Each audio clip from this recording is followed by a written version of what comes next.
نہ اس دھرتی پیدا کیتا ہے نہ جان نساں ورگا، اور نہ کوئی ہوسی نہ کوئی ہویا انہاں چاراں یاراں ورگا، اور تیرے غلاموں کا نقش قدم ہے راہ خدا۔ اعلیٰ حضرت فرماتے ہیں حضور کے غلاموں کا نقش قدم جہاں ان کے پاؤں لگے نا، نقش قدم سے مراد یہ ہے صاحب ذرا وہ حضور کے دین کے لیے چلے، اب جہاں ان کے گھوڑوں کے پاؤں لگے ہیں جی، جہاں جہاں وہ نشان راہ چھوڑ کر گئے، تیرے غلاموں کا نقش قدم ہے راہ خدا، وہ کیا بہک سکے جو یہ سراغ لے کے چلے۔ اس لیے تو ہم بتاتے ہیں کہ اوے قرآن کی حفاظت کے لیے حضرت خالد بن ولید کی طرح باہر نکلو، حضرت مثنیٰ کی طرح باہر نکلو، حضرت شرحبیل کی طرح باہر نکلو،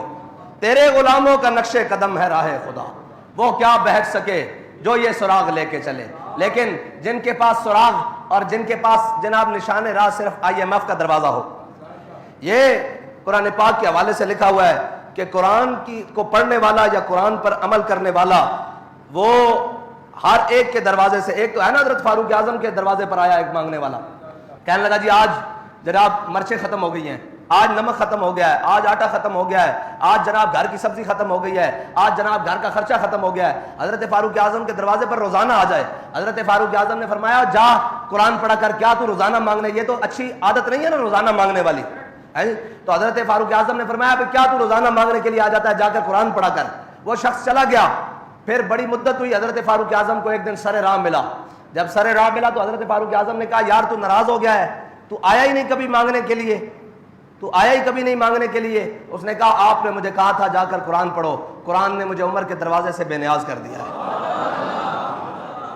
قرآن وہ ہے جو عمر کے دروازے سے بھی بندے کو بے نیاز کر دیتا ہے، ہیں جی، فارق حق و باطل امام الہدا، قرآن تو وہ ہے۔ اور حضرت سید خدری فرماتے ہیں کہ قال رسول اللہ صلی اللہ تعالی علیہ وسلم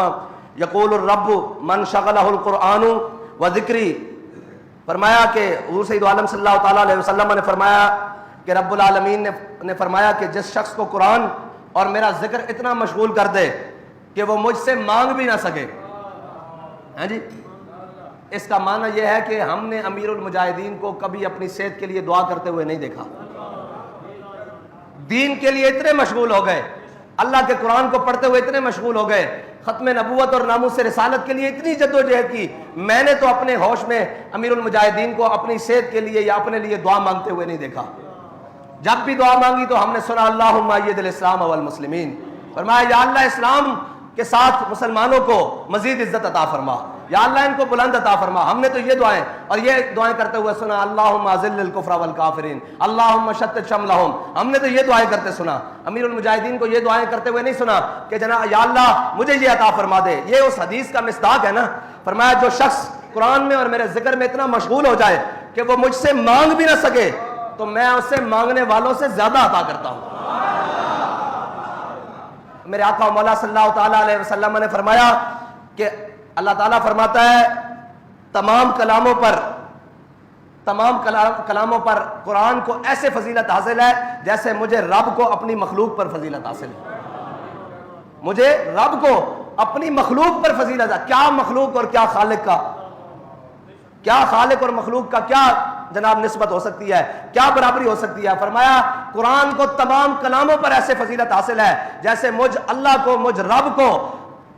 تمام مخلوق پر فضیلت حاصل ہے، یہ ہے قرآن۔ اور فرمایا میرا ذکر اور میرا قرآن پڑھنے والا، اس سے مراد یہی ہے نا میرا قرآن پر عمل کرنے والا، میرے قرآن کے دستور کو چلانے والا اور میرے قرآن کے مطابق زندگی گزارنے والا، ہیں جی، وہ اگر مجھ سے نہ بھی مانگے تو میں اسے اتنا دیتا ہوں کہ وہ راضی ہو جاتا ہے، ہیں جی۔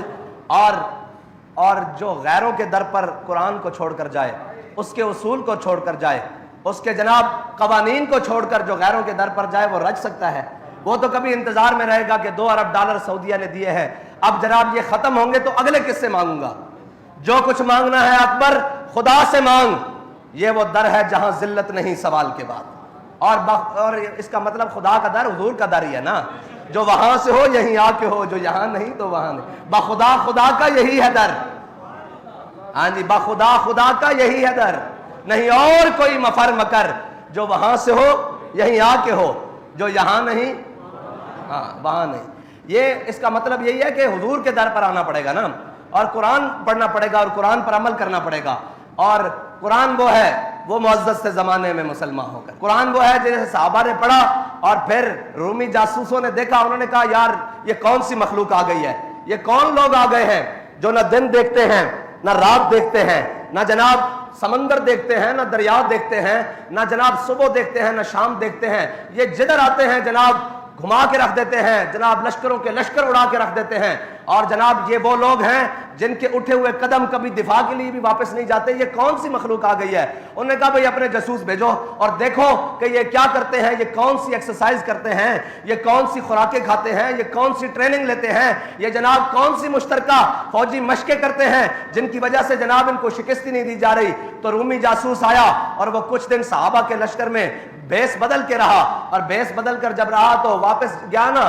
تو جا کر اپنے جناب جرنیلوں سے کہنے لگا, اپنے بادشاہوں سے کہنے لگا, اپنے قیصر روم سے کہنے لگا, اور جناب اپنے ہرکل سے اور سب سے کہنے لگا. اس نے کہا عمر حبان باللیل و فرسان بالنہار. انہوں نے کہا رات کو جب وہ آپ اللہ کے حضور کھڑے ہوتے ہیں نا اور قرآن کی تلاوت کرتے ہیں, سجود اور جناب رکوع کرتے ہیں, وہ کیا کہتے ہیں, نہ قیام نہ قعود نہ رکوع نہ سجود, بردر یار گزارے نماز عجب. ہاں جی, کہتے ہیں جب جناب اللہ کے ہاں کھڑے ہوتے ہیں نا نماز پڑھنے کے لیے, اور جناب جب قرآن کی تلاوت رات کو کرتے ہیں, اور جناب جب سوچ سے قرآن پڑھتے ہیں, تو لگتا ایسے ہے کہ انہیں دنیا و مافیا کی کوئی خبر ہی نہیں, ان کا دنیا سے کوئی تعلق ہی نہیں, ان کا دنیا داری میں کوئی رہنا ہے ہی نہیں. یہ تو کوئی اور راہب ہیں جن کا کوئی دنیا داری سے تعلق نہیں, یہ کٹ کر اپنی زندگی جی رہے ہیں. کہتا ہے رات کا منظر یہ ہوتا ہے, ساری رات کھڑے ہو کر اللہ کے حضور قرآن پڑھتے ہیں, نمازیں پڑھتے ہیں, تلاوتیں کرتے ہیں, ذکر اذکار کرتے ہیں. وفرسان بالنہار. اس نے کہا جب صبح گھوڑوں کی پشت پر بیٹھتے ہیں نا تو ان کو دیکھ کر ایسے لگتا ہے کہ ان کی پشتوں پر درخت اگائے ہیں, ان کی پشتوں پر ایسے دلیری سے سینے چوڑے کر کے بیٹھتے ہیں, اور ایسے دلیری سے سامنے والے کو یہ محسوس ہوتا ہے کہ ان سے بڑا کوئی شاہ سواری موجود نہیں. یہ ہے مسلمانوں کی تاریخ. اور مسلمان کبھی بھی اسباب سے نہیں, مسلمان کبھی بھی اسباب سے نہیں, مسلمان ہمیشہ مسبب کے فضل سے چلتے ہیں. اور مسبب قرآن پر,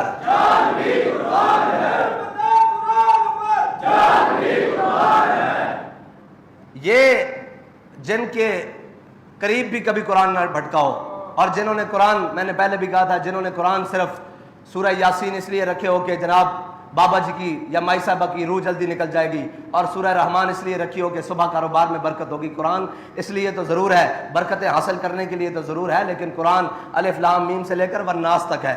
قرآن ایک مکمل ضابطہ حیات ہے. اس میں ان قوموں کا ذکر بھی ہے جنہوں نے اللہ کی نافرمانی کی, ان قوموں کا ذکر بھی ہے جنہوں نے اللہ کی فرما برداری کی, ان لوگوں کا ذکر بھی ہے جنہوں نے اللہ کے دین کو جھٹلایا, حق کو جھٹلایا, پھر ان کی ذلت کے اسباب کیا بنے. قرآن میں ہر وہ چیز موجود ہے جو قیامت تک کے لیے ہے. اور حضور سید عالم صلی اللہ علیہ وسلم نے فرمایا من قال به صدقہ, فرمایا جس نے اس میں سے کچھ کہا اس نے سچ کہا. ومن عمل به اجرا, اور جس نے اس پر عمل کیا وہ جزا دیا گیا.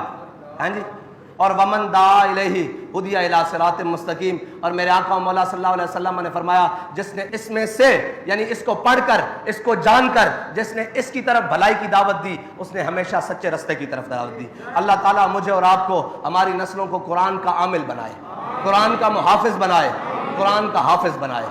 اللہ تعالیٰ ہم سب کو قرآن کی حفاظت کرنے کے لیے کوئی صلاح الدین ایوبی جیسا حاکم نصیب فرمائے, کوئی سلطان نور الدین زنگی کا غلام عطا فرمائے, کوئی محمود غزنوی کا جناب جانشین عطا فرمائے, کوئی محمد بن قاسم کا ماننے والا عطا فرمائے, کوئی حضرت فاروق اعظم کا جانشین عطا فرمائے, کوئی جناب سیدنا صدیق اکبر کا جانشین عطا فرمائے, کوئی عثمان غنی کا ماننے والا عطا فرمائے, کوئی حیدر کرار کا جاننے والا عطا فرمائے.